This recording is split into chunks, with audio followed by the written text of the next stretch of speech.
Oke, kita melanjutkan bahasan pembiasan cahaya, yaitu yang akan kita bahas adalah sudut kritis ya. Nah, sebelum saya masuk ke sudut kritis ini, saya coba ilustrasikan kembali bahwa kalau kalau misalnya saya punya, anggaplah ini medium misalnya kaca atau air lah ya, air misalnya.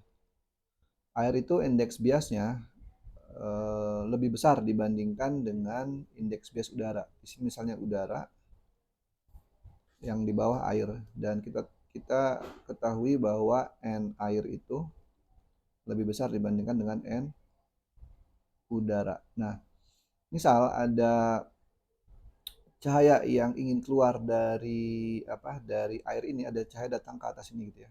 Cahaya ini garis normalnya, maka secara alami ini akan dibiaskan ke arah sini.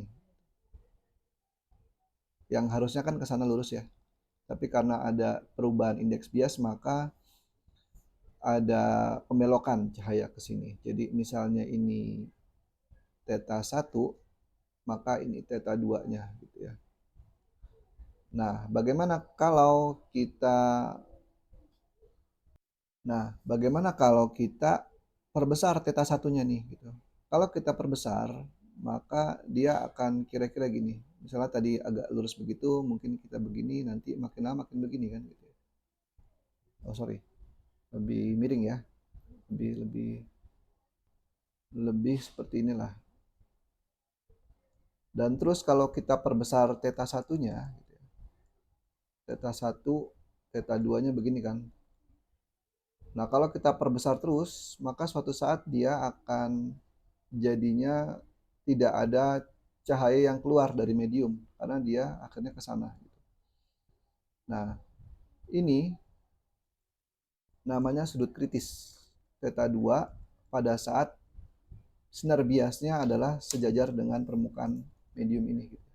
Jadi tidak ada cahaya yang keluar dari air ini, itu namanya sudut kritis. Ini sudut kritisnya, atau saya tulis theta CR ya. Gitu. Nah, apa kalau misalnya kita perbesar lagi theta 2, maka yang ada adalah dia pemantulan sempurna. Jadi kalau kita panjang ke sana ya, seperti ini kurang panjang. Jadi kalau kita ke sini nanti dia nggak ada yang keluar, tapi justru dipantulkan sempurna ke sini, pemantulan total. Nah, konsep fisiknya seperti itu. Nah, sudut kritis itu adalah sudut yang menyebabkan sinar biasnya itu tepat, dia sudutnya 90 derajat. Ini kan 90 derajat kan gitu ya. Nah, artinya tidak ada sinar yang dibiaskan keluar. Nah, berapa besar sudut kritis itu bisa kita hitung dengan hukum Snellius yang sudah kita pelajari sebelumnya, yaitu kalau di sini misalnya N1 ya, ini N1, ini N2. Dan N1 itu lebih besar dibandingkan N2 kan gitu.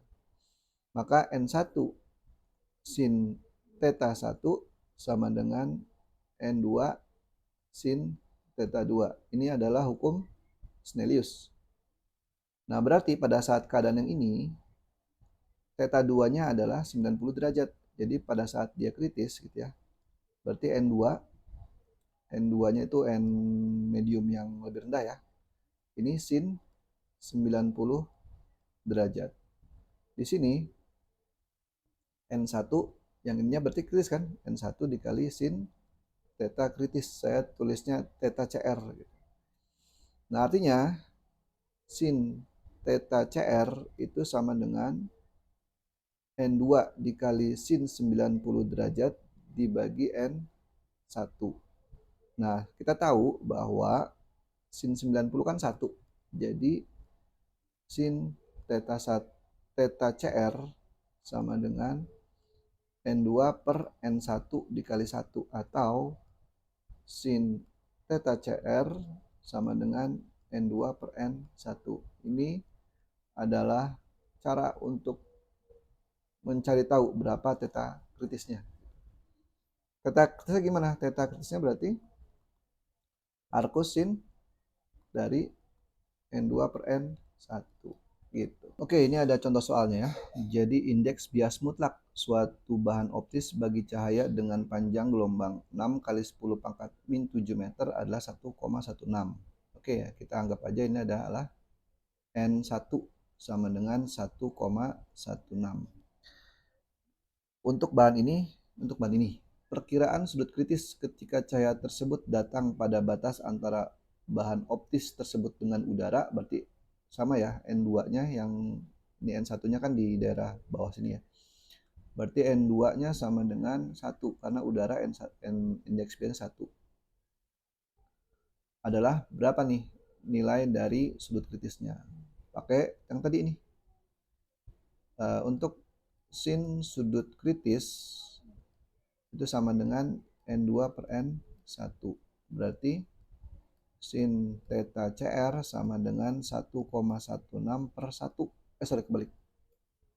N2 per N1 ya. 1 dibagi 1,16. Berapa ini?